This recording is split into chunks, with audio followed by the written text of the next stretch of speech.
എനിക്കറിയാം ഇത് കേൾക്കുമ്പോ നീ എന്തുമാത്രം വിഷമിക്കുമെന്ന്. അതുകൊണ്ട് നിനക്കൊരു സമാധാനം കിട്ടാൻ വേണ്ടിയാ ഞാൻ പ്രാർത്ഥിക്കാന്ന് പറഞ്ഞത്.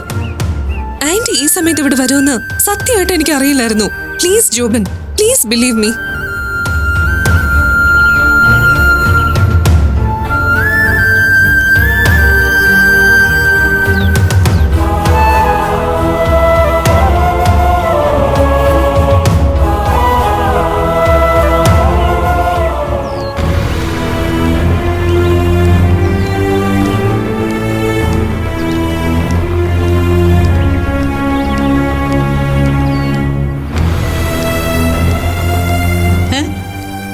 അയ്യോടി, പള്ളി പോവാൻ ഇപ്പൊ അങ്ങോട്ട് ഇറങ്ങിയ ആള് ദേ തിരിച്ചു വന്നേക്കുന്നു. എന്നാ പറ്റി ഡേസമ്മ? പള്ളി കേറിയില്ലേ നീ? ഇല്ല.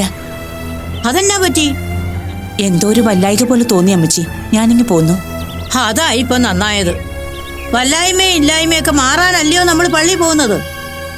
അവിടം വരെ പോയ സ്ഥിതിക്ക് ഒരു 10 മിനിറ്റ് ഇരുന്നിട്ട് പോരായിരുന്നില്ലേ നിനക്ക്? ഈ വ്യാധിയൊക്കെ അങ്ങോട്ട് മാറിയാനെ. വിജയ് വന്നിട്ടുണ്ടോ അമ്മച്ചി?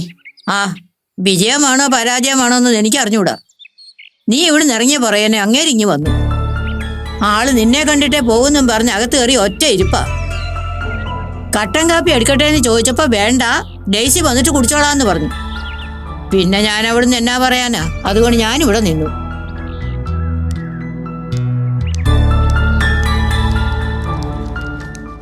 ആ, ഇത്ര പെട്ടെന്ന് എത്തിയ ആള്? ഞാൻ കരുതി ഇനിയും ലേറ്റ് ആവുന്നു. ഞാൻ പെട്ടെന്നിങ്ങ് പോന്നു. എന്തായാലും നല്ല സമയത്താണ് ഞാൻ വന്നത്. ഡെയ്സി ചർച്ചിൽ നിന്ന് വരികയല്ലേ, അപ്പോ കേൾക്കാൻ പറ്റിയൊരു സന്തോഷ വാർത്ത എന്റെ പക്കലുണ്ട്. എന്താ വിജയ് എനിക്ക് വേണ്ടി കൊണ്ടുവന്നിരിക്കുന്ന നല്ല വാർത്ത? ഡെയ്സിയുടെ ഈ സമരവും പണിമുടക്കൊക്കെ ഫലം കണ്ടു എന്ന് പറയായിരുന്നു. എന്താ വിജയ്, എന്തിനാ ഇങ്ങനെ വളഞ്ഞു ചുറ്റുന്നത്? കാര്യം എന്താന്ന് വെച്ചാ തെളിച്ചു പറ. അതെ, അപ്പൊ ഇന്നലെ ജോബിനെ കണ്ടിരുന്നു. ആദ്യം ഒന്നും ആള് അപ്പുവിനെ പിടികൊടുത്തില്ലെങ്കിലും പിന്നെ പിന്നെ ജോബിന് അപ്പുവിന് മുന്നിൽ മനസ്സ് തുറക്കേണ്ടി വന്നു. സംഭവിച്ചു പോയതിലൊക്കെ ജോബിന് നല്ല കുറ്റബോധമുണ്ട് ഡെയ്സി. എന്ന് വിജയോട് ആര് പറഞ്ഞു? ഞാൻ പറഞ്ഞല്ലോ, അപ്പുവിനോട് ജോബിന് ഇന്നലെ അങ്ങനെ രീതിയിലാണ് സംസാരിച്ചത്. അതും അപ്പു ഒരുപാട് നിർബന്ധിച്ചതിന് ശേഷം. എന്താ ഡെയ്സി ചിരിച്ചു കളഞ്ഞത്? ഒന്നുമില്ല. വിജയ് ഒരു അധ്യാപകനല്ലേ? അപ്പൊ ഒരു സ്റ്റുഡന്റിന്റെ യഥാർത്ഥ മുഖവും ടീച്ചറിനെ ഇംപ്രസ് ചെയ്യിക്കാൻ വേണ്ടി ആ കുട്ടി കാണിക്കുന്ന ആർട്ടിഫിഷ്യാലിറ്റിയും പെട്ടെന്ന് തിരിച്ചറിയാൻ പറ്റില്ലേ വിജയ്ക്ക്? ഷുവർ, അങ്ങനെയാണല്ലോ നമ്മുടെ experience.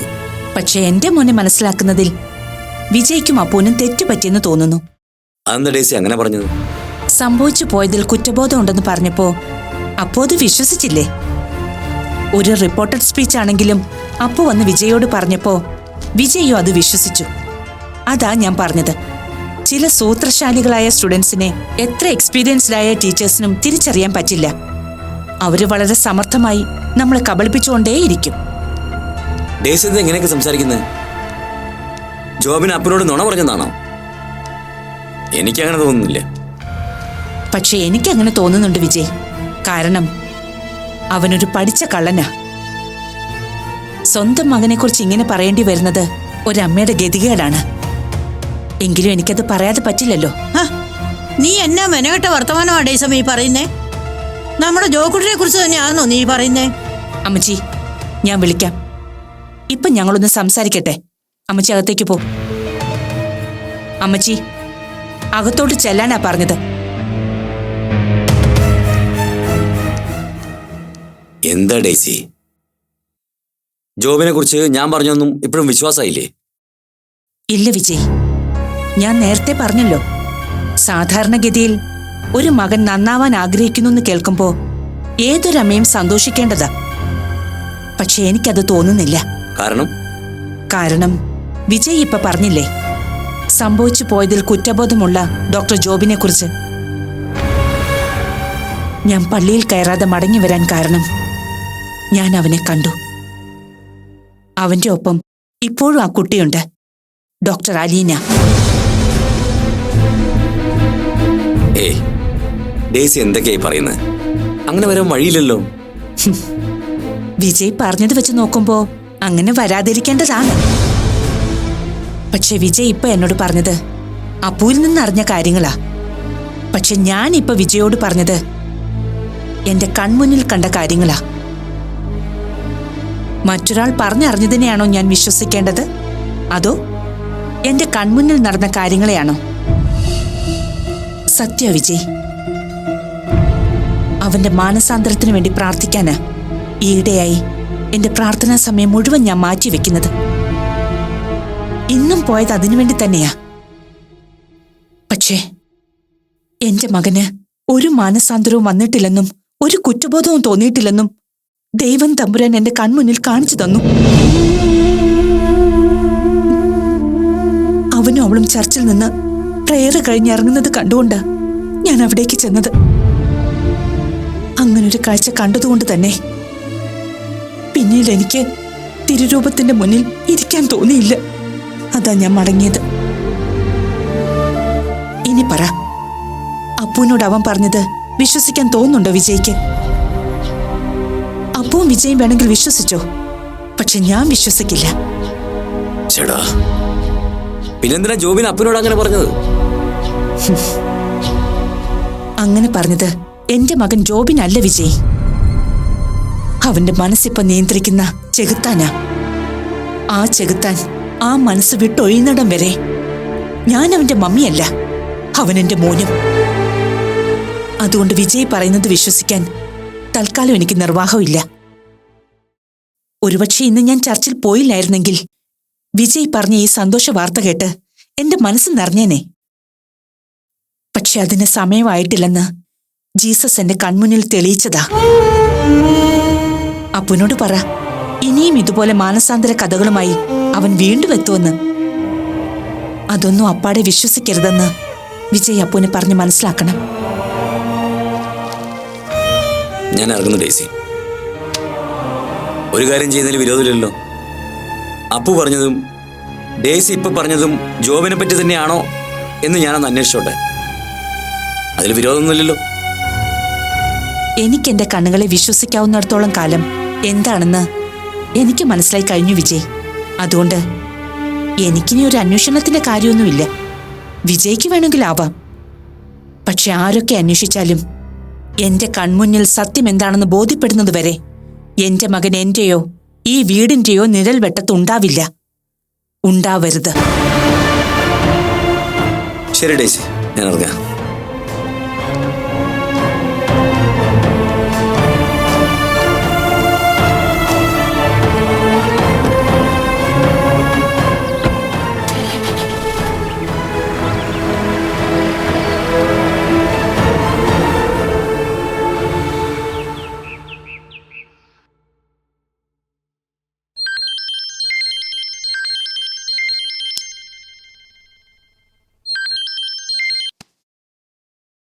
Hello V P. Appu, നീ എവിടെയാ? വീട്ടിലാണോ? അതെ വി പി, എന്താ വിളിച്ചേ? അതെ, ഞാനൊരു ക്ലാരിഫിക്കേഷന് വേണ്ടിയാണ് വിളിച്ചത്.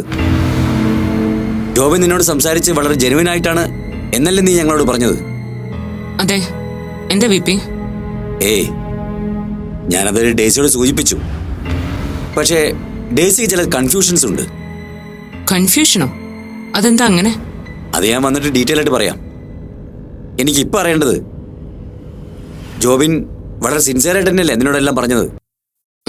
എനിക്ക് അങ്ങനെ തന്നെ തോന്നി വി പി. എനിക്ക് ഒരു കാര്യം കൂടി അറിയണം. നീ ജോബിനെ എവിടെ പോയാ കണ്ടത്? എനിക്ക് ആ ഡീറ്റെയിൽസ് കൂടി വേണം. ഈഞ്ചക്കലിനടുത്തുള്ള പ്രീമിയർ ടൂറിസ്റ്റ് ഹോമിലാണ് ജോബിൻ താമസിക്കുന്നത്. അവിടെ റൂം നമ്പർ 109. ഓക്കെ, പറ്റുമെങ്കിൽ ഞാൻ ജോബിനൊന്ന് നേരിൽ കണ്ടിട്ടേ വരുള്ളൂ. എനിക്ക് ചില കാര്യങ്ങൾ അയാളിൽ നിന്ന് അറിയാനുണ്ട്, അതുകൊണ്ടാ. റൂം നമ്പർ എത്ര? 109 അല്ലേ? ആ അതെ, ഞാൻ വരണോ V P? No, I will manage. Okay, അപ്പോൾ ഞാൻ ജോബിനെ കണ്ട ശേഷം നിന്നെ വിളിക്കാം. ശരി.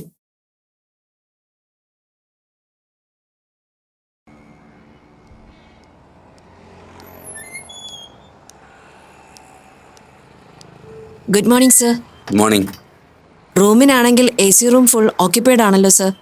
സോറി, എനിക്ക് റൂം വേണ്ട. ഞാൻ വന്നത് ഇവിടെ താമസിക്കുന്ന ഒരാളെ ഒന്ന് കാണാനാ.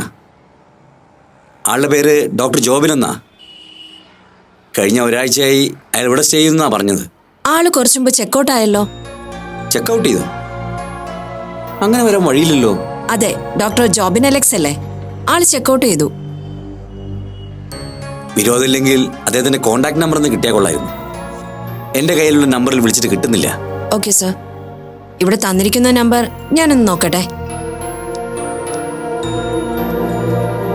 ഈ നമ്പറിൽ കോണ്ടാക്ട് ചെയ്താൽ മതി.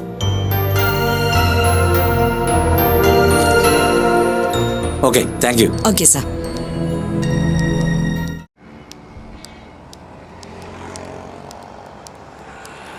എക്സ്ക്യൂസ് മീ ഹിമ. ഡോക്ടർ എന്താ ഇവിടെ? ആരെങ്കിലും കാണാൻ വന്നതാണോ? ഞാൻ ഹിമയൊന്ന് കാണാൻ വന്നത്. എന്നെയോ? അതെ, ഒരു കാര്യമൊന്ന് കൺഫേം ചെയ്യാൻ വേണ്ടി വന്നതാ. മാളു ഹിമയെ കാണാൻ വന്നിരുന്നോ? ആ, വന്നിരുന്നു. ജോബിനോട് ഇതാര് പറഞ്ഞു? പറഞ്ഞത് അലീനയാ. അതുകൊണ്ട് തന്നെ ഹിമയെ കണ്ട് അതൊന്ന് കൺഫേം ചെയ്യണമെന്ന് എനിക്ക് തോന്നി. അലീന എന്നോട് പറഞ്ഞത് മാളു ഹിമയെ കാണാൻ വന്നത് ഡിവോഴ്സ് പെറ്റീഷൻ ഫയൽ ചെയ്യാൻ വേണ്ടിയിട്ടാണെന്നാ. അതിലെന്തെങ്കിലും സത്യമുണ്ടോ ഹിമ? സത്യമാണ് ഡോക്ടർ. അത് ഓൾറെഡി പോസ്റ്റ് ചെയ്ത് കഴിഞ്ഞു. ഇനിയിപ്പോൾ അതൊന്നും പറഞ്ഞിട്ട് കാര്യമില്ലെന്നറിയാം. എങ്കിലും ഡോക്ടർ ഒന്ന് മനസ്സ് വെച്ചിരുന്നെങ്കിൽ ഇങ്ങനൊരു സിറ്റുവേഷൻ ഒഴിവാക്കാമായിരുന്നു. യെസ്, ശരിയാണ്. ഓക്കെ, എൻ്റെ തെറ്റാ. ഒഴിവാക്കാമായിരുന്ന തെറ്റ്. ഡോക്ടറോട് ഞാൻ പറഞ്ഞില്ലെങ്കിലും ഈ കളി സീരിയസ് ആവുന്ന എപ്പോഴും അലീനയ്ക്ക് ഞാൻ മുന്നറിയിപ്പ് കൊടുത്തിരുന്നു. പക്ഷെ ആളതൊക്കെ ഒരു തമാശയായിട്ടെടുത്തു. അലീനയുടെ ഒരു ക്യാരക്ടർ അതാണ്. പക്ഷേ ഡോക്ടറും അതത്ര ലൈറ്റായിട്ട് എടുക്കേണ്ടിയിരുന്നില്ല. ശരിയാ ഹിമ, ഒരു തമാശയ്ക്ക് തന്നെയാ ഞാൻ അലീനയുമായിട്ടുള്ള റിലേഷൻഷിപ്പ് മെയിൻറ്റെയിൻ ചെയ്തത്. പക്ഷെ അത് ഇങ്ങനെയായി തീരുമെന്ന് ഞാൻ ഒട്ടും പ്രതീക്ഷിച്ചില്ല. എൻ്റെ തെറ്റ് തന്നെയായിരുന്നു. ആ തെറ്റിനുള്ള ശിക്ഷ ഞാൻ അനുഭവിക്കുന്നു. എനിക്കെൻ്റെ മമ്മിയെ നഷ്ടപ്പെട്ടു, മാളൂനെയും. ജോബിനൊന്ന് മാളവിക കണ്ട് സംസാരിക്കാൻ ശ്രമിച്ചൂടെ? ഇല്ല ഹിമ, ഞാനിനി എന്തൊക്കെ സംസാരിച്ചാലും എത്രയൊക്കെ സത്യം ചെയ്താലും എന്നെ ഇനി ആരും വിശ്വാസത്തിലെടുക്കില്ല. അത് അവരുടെ കുറ്റമല്ല. ഞാൻ പറഞ്ഞല്ലോ, എല്ലാം എൻ്റെ തെറ്റാ. അതിനുള്ള ശിക്ഷ ഞാനിപ്പോൾ അനുഭവിക്കുന്നത്. സാരമില്ല, ഹിമ വയ്ക്കോളൂ. ഈ കാര്യമൊന്ന് കൺഫേം ചെയ്യാൻ വേണ്ടി വന്നതാ ഞാൻ. മാളു എന്നോട് ഇങ്ങനെ തന്നെ പ്രതികാരം ചെയ്യണം.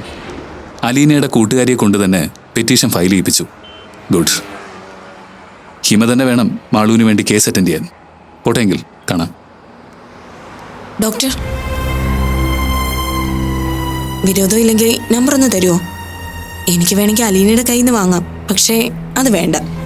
ജോബിൻ ഡോക്ടർ തന്നാൽ മതി. അല്ലെങ്കിൽ വേണ്ട, ഞാൻ എൻ്റെ കാർഡ് തരാം. ഡോക്ടർ ഫ്രീ ആകുമ്പോൾ വിളിച്ചോ. മാളവികയുടെ കാര്യത്തിൽ നമുക്ക് എന്തെങ്കിലും ചെയ്യാൻ പറ്റുമെന്ന് നോക്കാം. ഹിമയെ ഞാൻ വിളിച്ചോളാം. ഇങ്ങോട്ട് വിളിച്ചാൽ കിട്ടണമെന്നില്ല. മിക്കപ്പോഴും എൻ്റെ ഫോൺ സ്വിച്ച് ഓഫ് ആയിരിക്കും. ഡോക്ടർ എവിടെയാണ് ഇപ്പോൾ താമസിക്കുന്നത്? ഞാനിവിടെ അടുത്തൊരു ഹോട്ടലില്. ഓക്കെ ഹിമ, വിളിക്കാം.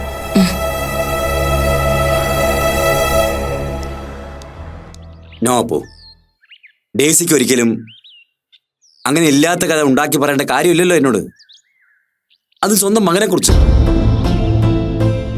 ആ കുട്ടി ജോബിനോടൊപ്പം ഉണ്ടായിരുന്നു എന്നുള്ളത് പൂർണ്ണമായും ബോധ്യപ്പെട്ടതിന്റെ അടിസ്ഥാനത്തിൽ തന്നെയാണ് ഡേസിനോട് സംസാരിച്ചത്. അപ്പോ ജോബിൻ ഡോക്ടർ എന്നോട് കള്ളം പറഞ്ഞെന്നാണോ ഞാൻ വിശ്വസിക്കേണ്ടത്? ഇല്ല വി പി, ഡോക്ടർ അത് 100% സിൻസിയറായിട്ട് എന്നെ പറഞ്ഞെന്ന് എനിക്ക് വിശ്വാസമുണ്ട്. അങ്ങനെയാണെങ്കിൽ പിന്നെ എന്തുകൊണ്ട് അയാൾ ഇപ്പോഴും ആ സ്ത്രീയുമായിട്ടുള്ള കൂട്ടുകെട്ട് അവസാനിപ്പിക്കാൻ തയ്യാറാവുന്നില്ല? അതാണ് എൻ്റെ ചോദ്യം. അത് മാത്രമല്ല, സാഹചര്യങ്ങൾ വെച്ച് നോക്കുമ്പോൾ ജോബിൻ നിന്നോട് പറഞ്ഞതിൽ എന്തോ കള്ളത്തരമുണ്ടെന്ന് വേണം മനസ്സിലാക്കാൻ. പറഞ്ഞ കാര്യങ്ങളിൽ ഉറച്ചു നിൽക്കുന്നൊരു ക്യാരക്ടർ ആയിരുന്നു ജോബിൻ്റെതെങ്കിൽ ഒരിക്കലും ആ കുട്ടിയുമായി ഇനി ഒരു സൗഹൃദത്തിന് അയാൾ ശ്രമിക്കില്ല. അങ്ങനെ ശ്രമിച്ചാൽ തന്നെ അത് ഭംഗിയായി പറഞ്ഞവസാനിപ്പിക്കാനുള്ള ഒരു മനസ്സ് അയാൾ കാണിക്കേണ്ടതാണ്. ചിലപ്പോ അതിനുള്ളൊരു ശ്രമം ജോബിൻ ഡോക്ടറിന്റെ ഭാഗത്തുനിന്ന് ഉണ്ടായിട്ടുണ്ടെങ്കിലോ? ആ മീറ്റിംഗിൽ അവർ ആകസ്മികമായി ഡേസിയുടെ മുന്നിൽ പെട്ടതും ആവാലോ. അങ്ങനെയാണെങ്കിൽ അത് ജോബിന് വളരെ ഈസിയായി ഡേസിയെ പറഞ്ഞ് കൺവിൻസ് ചെയ്യായിരുന്നല്ലോ അപ്പൊ തന്നെ. അതിനു പകരം കള്ളന്മാരെ പോലെ അവിടെ നിന്ന് രക്ഷപ്പെടാനാ ജോബിൻ ശ്രമിച്ചതെന്ന ഡേസിയുടെ ആരോപണം. ഇനി ജോബിന്റെ ഭാഗത്താണ് തെറ്റെന്ന് സംശയിക്കാൻ ഒരു കാര്യം കൂടി ഉണ്ട് അപ്പോ. നീ പറഞ്ഞതനുസരിച്ചാണ് അയാൾ താമസിച്ചിരുന്ന ലോഡ്ജിൽ പോയി ഞാൻ അന്വേഷിച്ചത്. ഡെയ്സി അയാളെ കണ്ടെന്ന് പറയുന്ന ആ സമയവും ഞാൻ അയാളെ അന്വേഷിച്ച് അവിടെ ലോഡ്ജിൽ ചെന്ന സമയവും തമ്മിൽ ഏതാണ്ട് 1-1.5 മണിക്കൂർ വ്യത്യാസമേ ഉണ്ടായിരുന്നുള്ളൂ. ആ സമയത്തിനുള്ളിൽ അയാൾ എന്തുകൊണ്ട് അവിടുന്ന് വെക്കേറ്റ് ചെയ്ത് പോകണം? അതിനർത്ഥം ഡെയ്സി പറഞ്ഞ് നീ ഇതറിഞ്ഞ് അതിന് സത്യാവസ്ഥ അന്വേഷിക്കാൻ അവിടെ ചെന്നാലോ എന്ന് അയാൾ ഭയന്നിരിക്കണം. അത്ര ഒരു കൂടിക്കാഴ്ചയിൽ നിന്ന് രക്ഷപ്പെടാൻ വേണ്ടി തന്നെയാ ജോബിന് എത്രയും പെട്ടെന്ന് ആ റൂം വെക്കേറ്റ് ചെയ്താവണം. അതുകൊണ്ടാണ് ഞാൻ പറഞ്ഞത്, സാഹചര്യ തെളിവുകൾ വെച്ച് നോക്കുമ്പോൾ സംശയത്തിന്റെ നിഴലിൽ നിൽക്കുന്നത് ജോബിൻ തന്നെയാണ്. എന്താ നീ ആലോചിക്കുന്നത്? VP പറഞ്ഞ പോലെ എന്തോ ഒരു ദുരൂഹത ഇതിനിടയിലുണ്ട്. അതെന്താന്ന് കണ്ടുപിടിക്കേണ്ടിയിരിക്കുന്നു. Four what? ഞാൻ പറഞ്ഞില്ലേ അപ്പോ, ഇതൊന്നും നമ്മുടെ കൺസേൺ അല്ലെന്ന് കരുതി അവോയ്ഡ് ചെയ്യുന്നതന്നെ നല്ലത്.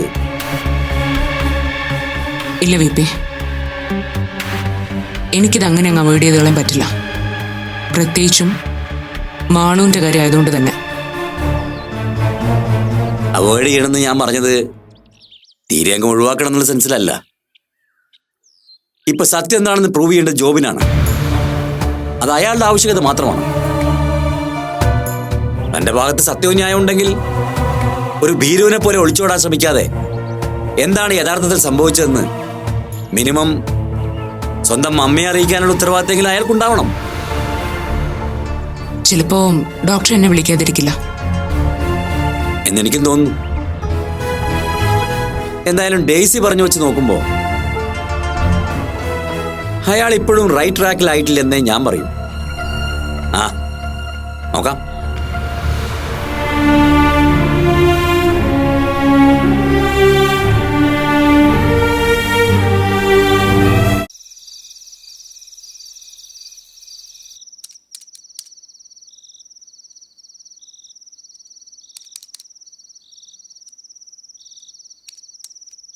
അലീന തിരക്കിലാണോ?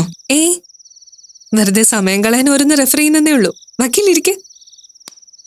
അല്ല, എന്താ പറയാനുണ്ടെന്ന് പറഞ്ഞേ? അലീന ഇടയ്ക്ക് ഡോക്ടറെ കണ്ടിരുന്നു അല്ലേ? ആര്?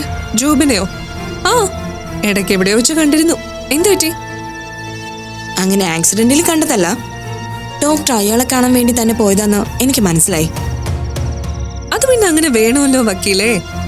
ചെറുക്കൻ നമ്മൾ മുങ്ങി നടന്നാലും ആളെപ്പോഴും നമ്മുടെ സർവൈലൻസിൽ തന്നെ വേണമല്ലോ. അല്ല, വക്കീൽ എന്താ അങ്ങനെ ചോദിച്ചേ? ജോബിൻ ഇന്ന് എന്നെ കാണാൻ വന്നിരുന്നു.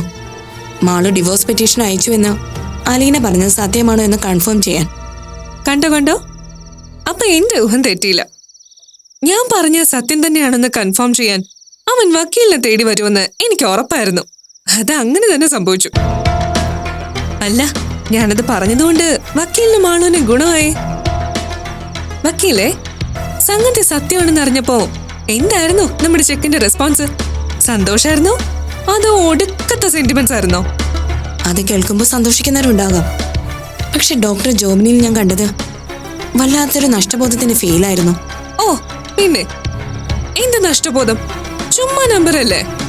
വക്കീലിന്റെ മുന്നില് അവൻ വെറുതെ ദേവദാസ് ആയതാ. സത്യത്തില് മനസ്സുകൊണ്ട് ചെറുക്കൻ ഹാപ്പിയായി ഇരിക്കാനേ സാധ്യതയുള്ളൂ. ഞാൻ മനസ്സിലാക്കിയെടുത്തോളം ജോബിന് ഹാപ്പി ആവാൻ വഴിയില്ല. അലീനയോട് ഞാനൊരു കാര്യം ചോദിക്കട്ടെ? ചോദിക്കുന്നതിന് മുന്നേ ഞാനൊന്ന് ഗസ് ചെയ്തോട്ടെ. അവര് തമ്മിൽ പിരിയുന്നതിന് എനിക്കെന്താ ഇത്ര സന്തോഷമെന്നല്ലേ? അല്ലേ വക്കീലെ? ആ ചോദ്യം ഇതായിരുന്നില്ലെങ്കിലും ഇതിന്റെ ഉത്തരം കൊണ്ട് ഞാൻ സംതൃപ്തി ആയിക്കോളാം. മാളുവും ജോബിനും തമ്മിൽ സെപ്പറേറ്റഡ് ആവണമെന്ന് അലീന ശരിക്കും ആഗ്രഹിക്കുന്നുണ്ടോ? പിന്നെ വക്കീലിനോട് ഞാൻ കള്ളം പറയുന്നില്ല. ശരിക്കും ഞാനത് ആഗ്രഹിക്കുന്നുണ്ട് ഹിമേ. ക്രൂരമാണെന്ന് എനിക്കറിയാം. പക്ഷേ മനസ്സുകൊണ്ട് ഞാനത് ശരിക്കും ആഗ്രഹിക്കുന്നുണ്ട്. കാരണം അവൻ എന്റേതായിരുന്നു വക്കീലെ. ഒരു വാശിയുടെ പേരിൽ മാത്രം എനിക്ക് മിസ്സായതാ അവനെ. അലീന, പ്രണയിച്ചവരെല്ലാം അതിൽ വിജയിച്ചവരായിരുന്നില്ല. എന്നിട്ടും അങ്ങനെയുള്ളവർ മാന്യമായി തന്നെ മറ്റൊരു ജീവിതം നയിക്കുന്നുണ്ട്. മറ്റുള്ളവർ പോയ വഴിയെ തന്നെ നമ്മൾ നടക്കണമെന്ന് പറയുന്നത് മോശമല്ലേ വക്കീലെ? നഷ്ടപ്പെട്ട പ്രണയത്തെ തിരിച്ചു പിടിക്കാൻ നോക്കുന്നത് ദൈവം പൊറുക്കാത്ത തെറ്റൊന്നും അല്ല. അതിൽ വരുന്ന പാപം എന്തായാലും ഞാൻ അങ്ങ് സഹിച്ചോളാം.